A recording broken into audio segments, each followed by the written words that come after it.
Hai, balik lagi bersama saya Chris di Duit Pintar. Nah, siapa nih yang suka gonta-ganti HP baru? Apalagi gonta-gantinya tiap bulan? Tulis dong di kolom komentar sama alasannya ya. Jadi kan kita tahu nih kenapa ganti HP baru. Nah, hari ini kita akan coba kupas tuntas mengenai apakah HP adalah aset ataukah adalah suatu beban. Langsung kita ke video hari ini.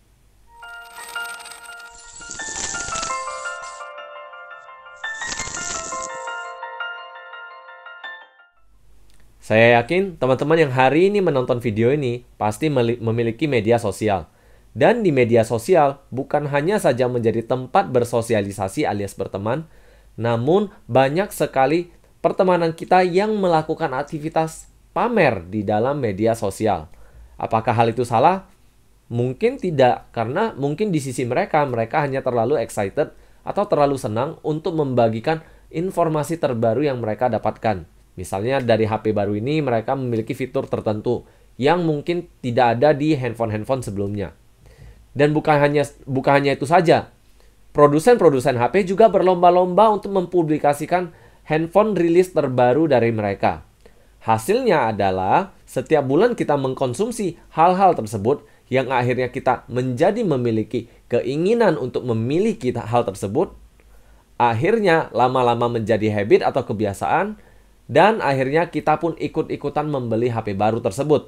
Sampai-sampai tidak sedikit dari orang-orang di dunia ini yang rela untuk antri untuk menunggu rilis HP baru untuk mendapatkan unit nomor 1 tersebut. Salah tidak? Tergantung lagi. Kita akan kupas tuntas nanti soal apakah ini salah ataukah tidak. Namun, kembali lagi, HP-HP terbaru tersebut sering sekali harganya sangat mahal, bahkan mencapai hingga 4 atau 5 kali dari gaji bulanan dari karyawan-karyawan yang katakan ada di Indonesia. Yang akhirnya membuat banyak sekali orang terjebak di lingkaran cicilan. Bahkan tidak jarang yang mengambil yang namanya pinjaman online untuk membeli HP tersebut dan akhirnya masuk ke dalam lingkaran setan. Pertanyaan saya sangat sederhana sekali. Apakah hidup kita ini pantas untuk diperlakukan sedemikian rupa, memberatkan diri kita dengan semakin banyak beban utang tersebut demi penampilan habis? Coba pikirkan kembali. Tulis di komentar apa yang menjadi motivasi utama anak-anak muda untuk mengambil cicilan demi penampilan habis.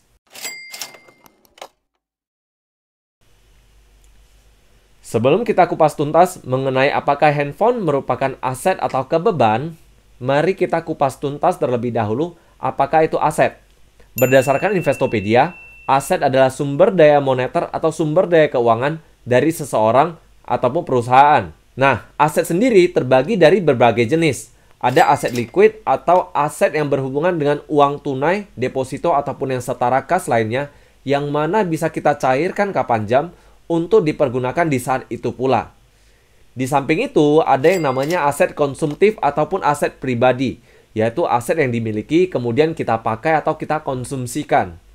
Dan di sisi lain ada yang namanya aset investasi, yang mana biasanya merupakan aset-aset lain yang bisa menghasilkan tambahan uang atau tambahan nilai kepada kekayaannya kita.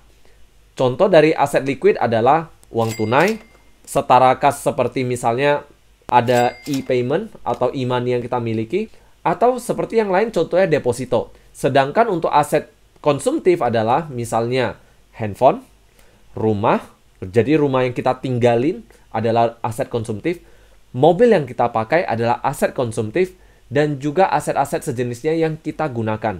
Sedangkan aset investasi adalah contohnya misalnya rumah kedua yang disewakan, wajib disewakan, kalau nggak disewakan dihitung sebagai aset konsumtif, mobil kedua yang disewakan dan yang menghasilkan.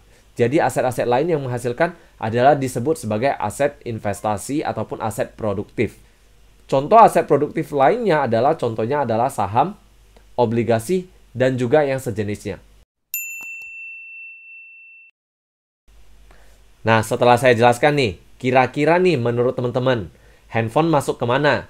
Aset liquid kah? Aset konsumtif kah? Ataukah aset produktif ataupun aset investasi? Tulis dong di kolom komentar beserta alasannya. Jadi nanti kita diskusi ya. Menurut pengertiannya sendiri, pada umumnya handphone termasuk sebagai aset konsumtif, di mana kebanyakan orang menggunakan handphone hanya sebagai alat untuk berkomunikasi, telepon, SMS, chat, dan sebagainya, ataupun bermedia sosial untuk yang sekarang ini.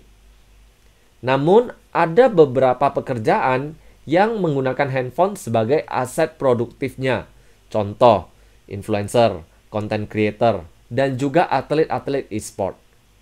Yang contoh seperti yang tadi, yes, handphone sebagai aset produktif. Namun, hanya segelintir pekerjaan yang bisa menggunakan handphone sebagai aset produktifnya. Jadi, setelah saya jelaskan sedikit mengenai HP, apakah itu adalah aset konsumtif maupun aset investasi, semoga mengenai aset ini menjadi lebih jelas ya. Namun, hal ini bukan hanya saja terjadi pada handphone saja. Ini juga terjadi pada mobil dan juga rumah. Apabila mobil kita hanya satu, rumah kita hanya satu, itu adalah termasuk aset konsumtif. Namun, kalau rumah kita ada 2, 3, dan sebagainya, maka apabila disewakan, apabila digunakan untuk mendapatkan imbal hasil ataupun timbal balik keuangannya, maka hal tersebut dimasukkan ke dalam aset investasi ataupun produktif.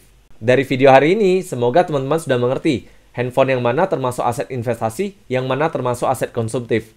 Dan yang paling penting adalah, berapakah aset yang sudah kita miliki? Tanyakan kepada diri sendiri dengan cara mencatat kembali semua aset yang sudah kita miliki, yang akhirnya kita bisa mengetahui apakah selama ini kita bekerja sudah mendapatkan hasil tertentu yang bisa diakumulasikan menjadi aset. Kalau belum, berarti ada yang salah nih. Oke, itu saja dari saya hari ini. Semoga sesi ini bermanfaat dan bisa dibagikan kepada teman-teman yang lainnya. Itu saja dari saya. See you in the next video. Bye-bye.